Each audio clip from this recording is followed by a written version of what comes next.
Good evening and welcome back to the regular council meeting for Wednesday, June 18th, 2025. We had an in-camera session and we have we have a few motions arising from the in-camera work. Councillor Wegener.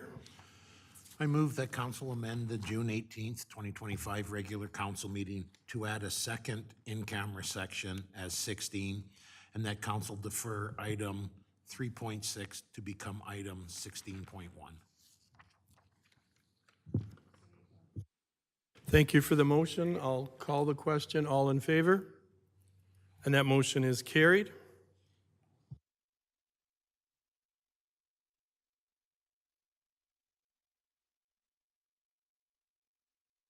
Deputy Mayor Mitzner. I move that council direct administration to prepare a budget amendment for insurance costs.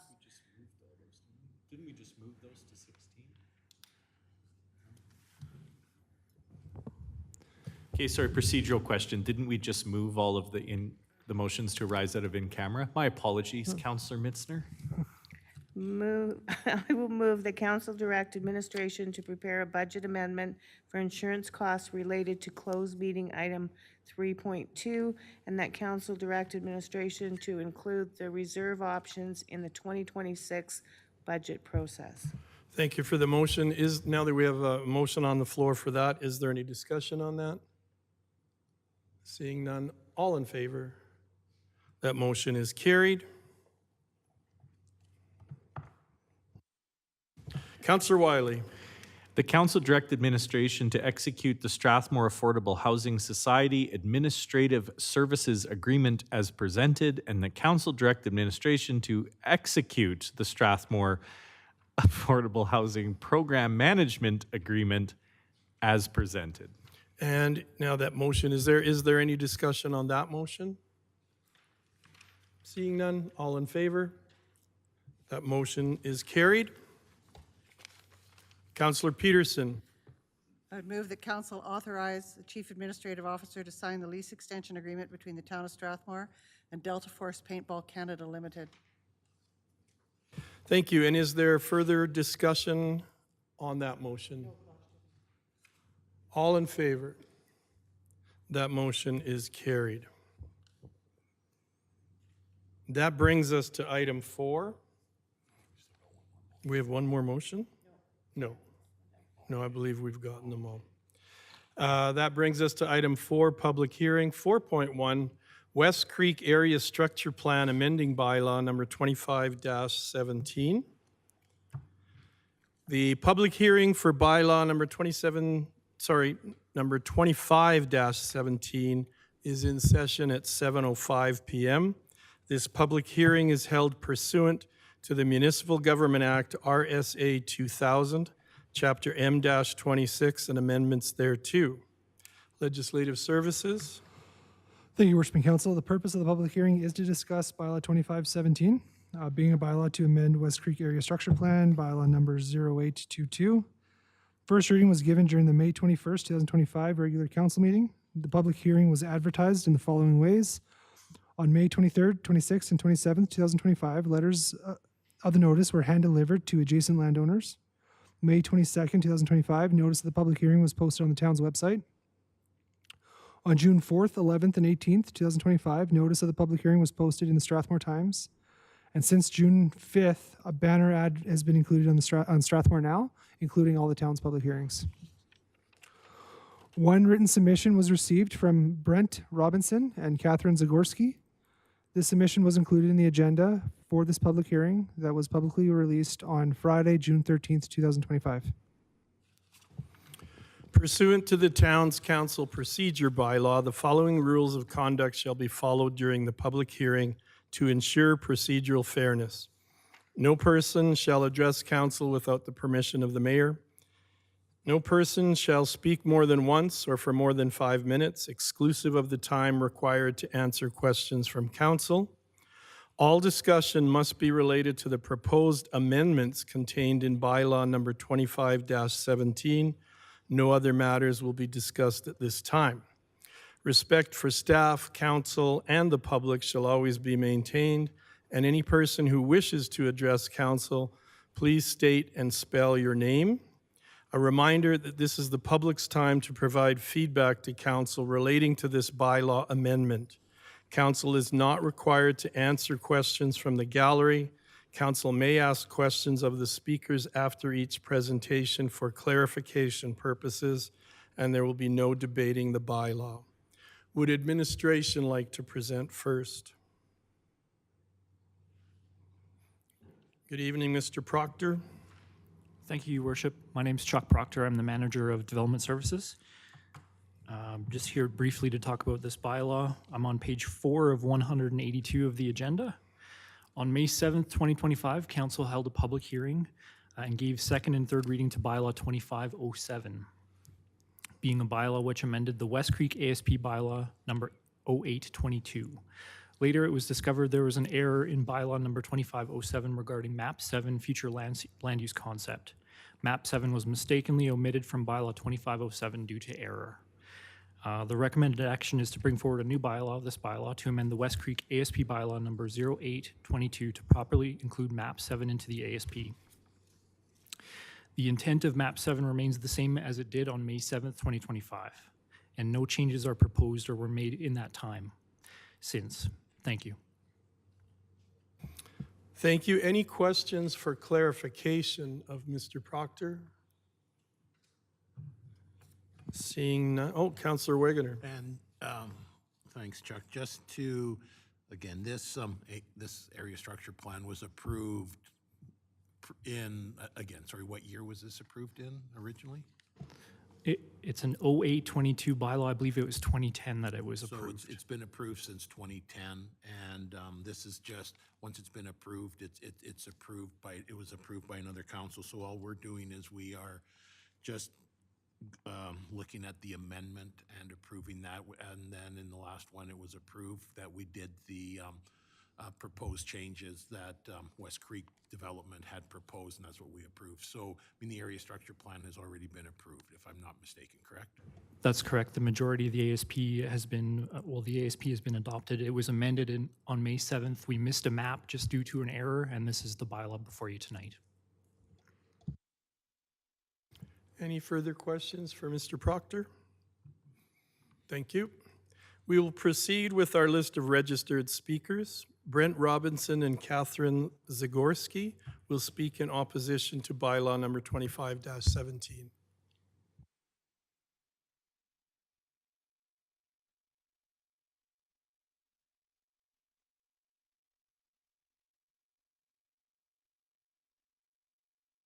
Good evening.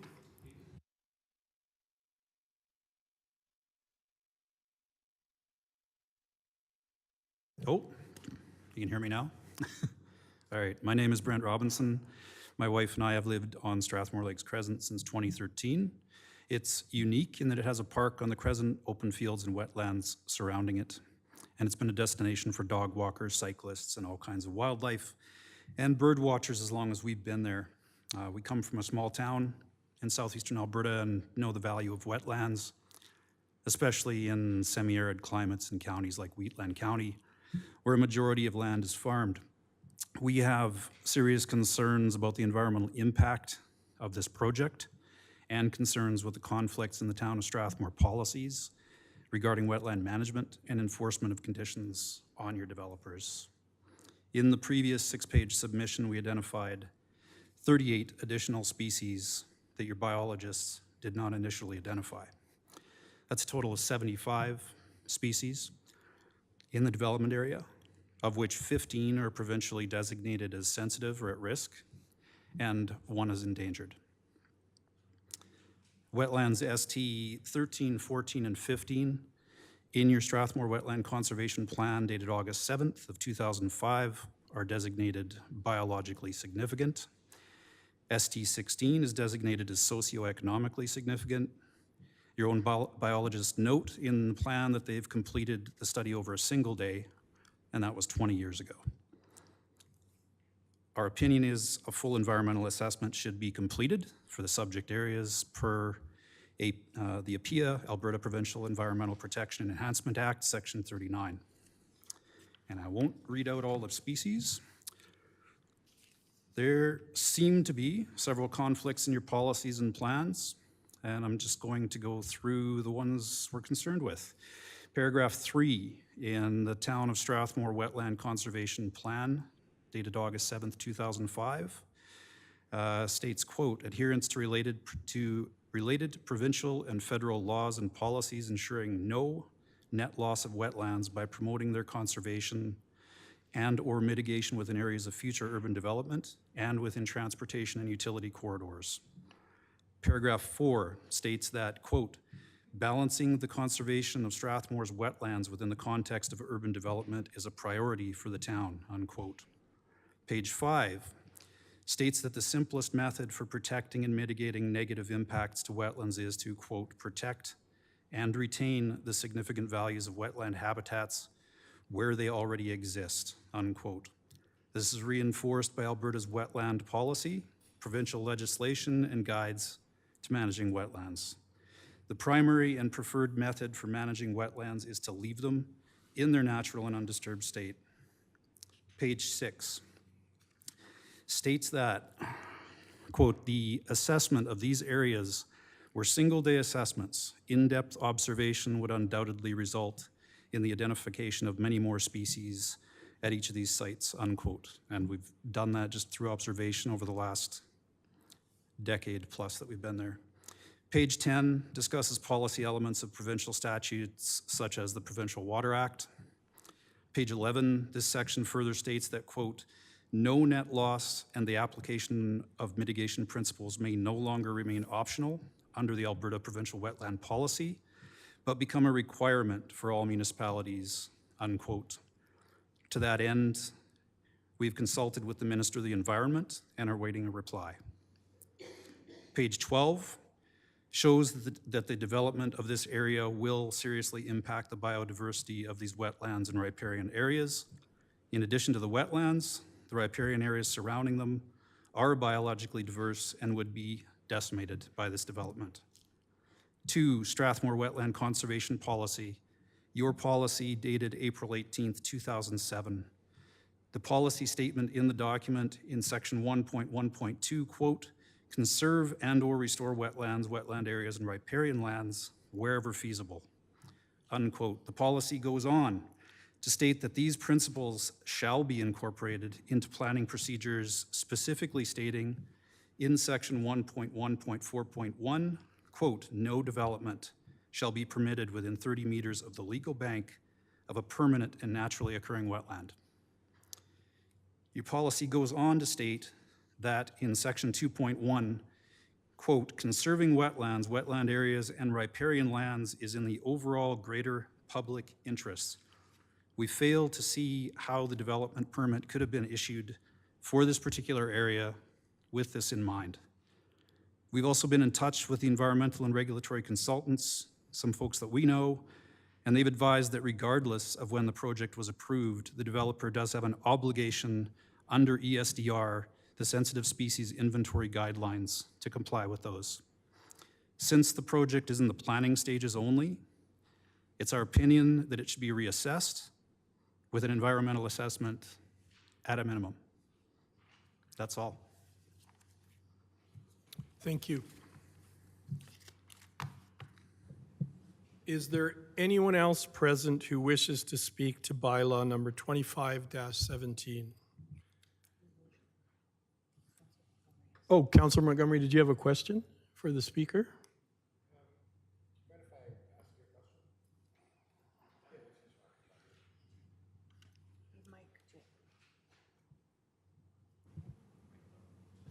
Yeah, good. Yep. I just wanted to thank you for your comments, first of all. And, Yeah. and you know, if I could ask just like about your, it seems like you have some pretty specific knowledge about these things. Is this in your background? Yeah, it is. Yeah. I manage projects for an engineering company, so we do quite a bit of this. Yep. Not this type of development, obviously, but other large projects. Yeah. Okay. And you're probably more familiar than I am with as far as like the provincial side goes. Like, what are you aware, like, so, you know, should we expect, I guess, the province will come in and probably be reviewing the area then at some point? That's up to the minister at this point. So I reached out to Mayor Fuel on email. I didn't get any reply. I reached out to the developers. I didn't get any reply. I just I chose not to speak at the last, the May 7th meeting. I just didn't think 3 minutes would be enough, but I just felt compelled this time to speak. So really, it's up to the minister at this point to get back to us and see what actually applies. I did mention in our first submission that I thought the Species at Risk Act, the federal act, applied. It actually doesn't because this isn't federal land. But there's a bunch of provincial regulations that I'm used to dealing with on the large project side in the oil and gas business. And just your own policies, to me, just don't make any sense. Like there's so many violations that I point out to your policy, right? It's an out-of-date assessment. If I were to do a policy like this, like when I consulted with my regulatory folks, they tried to look at it through the lens of, if we asked to do this project today, the way the multitude of laws are written, there's no way it would be accepted in its current format. Like just your policy alone with your 30-meter setback from the existing wetlands, the way, at least the last map that we saw, there's no way that you could develop that area. Like basically the Mesa, I mean, I think the developers are here, they could maybe speak to it, but what it sounded like was on the west side, on the golf course side, those wetlands were going to be basically backfilled. And then the exchange with the province was on the east side, they would donate that land to the town, is our understanding. But I don't understand how you can backfill a wetland and you have a policy in place that says there's a 30-meter setback from the bank. If you backfill it, logically you can't maintain a setback. So the entire application to me, regardless of who approved it, and that was in 2010 before we moved into the area, regardless of who approved it, like my opinion, I think that's borne out by this, is it was incorrectly approved. I think there's a way to do it at this point. I mean, I wouldn't be completely unreasonable and say no development, but the way that it's proposed right now, like it's violating your own policies. So I don't understand the point of the policy if you're not going to enforce it. Because right now, it's basically bulldoze those wetlands, bulldoze all the riparian areas, encroach on an endangered species. Like I can show you exactly where that ferruginous hawk that I referred to in our first letter nests every year. They hunt right behind our house every year, like our neighbors. I've got pictures of them earlier today, right behind our house. There's a lot more wildlife than I think the developer's aware of, even. And we're just asking for some reasonable development. So get some biologists out there, take a look at it. Like the number of species that we observe from our back deck alone is double the number that is in that original report. And it's 20 years, right? It's 20 years out of date. I don't know if anywhere I've lived where in 20 years things haven't changed so significantly. And this is no exception. Like there's an established ecosystem, and what I heard at the last council meeting was, well, we'll make a storm drainage pond and we'll make that as a wetland. And I have to be polite. That doesn't work. Birds do not reestablish themselves, amphibians do not reestablish themselves in storm drainage ponds. That is not a wetland. Like there's an established wetland here, there's an established wildlife corridor that goes through here. So like I say, I'm not completely unreasonable, but I think the way that it's proposed right now is just obscene and violates not just this policy, but I'd be interested to see the submission, the Water Act submission as well. When you say, do you mean the current proposed plan or the one that's currently approved and ready for development? I from don't know 2010? what's most current, actually. So I have two maps here that were with the package. I'll have to look this up, sorry.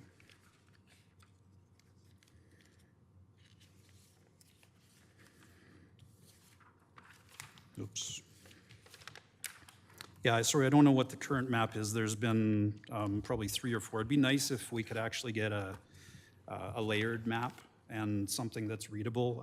Like even with my glasses, I can't read that at all. It would just be nice to have something that's clear included in the package as well. I actually scanned this and tried to blow it up to see in more detail, and this is blurry.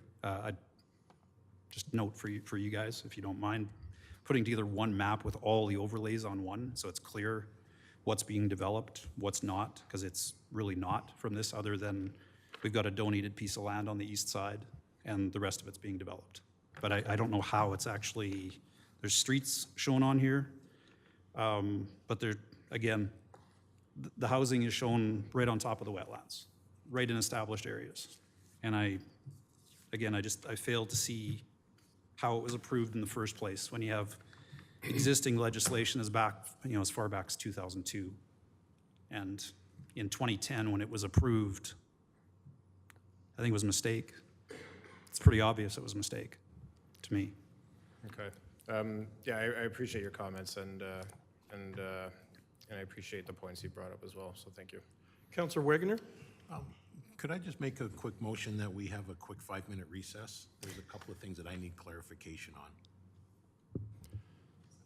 on. Check with Jonathan. Are we allowed to have any kind of a recess in the public hearing with a motion and a vote? Thank you, Worshiping Council. Council can recess the public hearing for 5 minutes if that's what you so choose. Okay, thank you. So that is your motion then, Councillor Wegener? Okay, we have a motion to recess the public hearing for 5 minutes. I'll call the question. Can we go next door? Thank you, Worshiping Council. So if council would like to go in camera, that would be a different motion. Different motion. Can you And- make that kind of a motion in a public hearing? I think during the public hearing, it would probably be best to gather all the information and then you I would not at this moment, yeah. Yeah. Okay, so we have a motion on the floor to recess for 5 minutes. I'll call the question. All in favor? Opposed?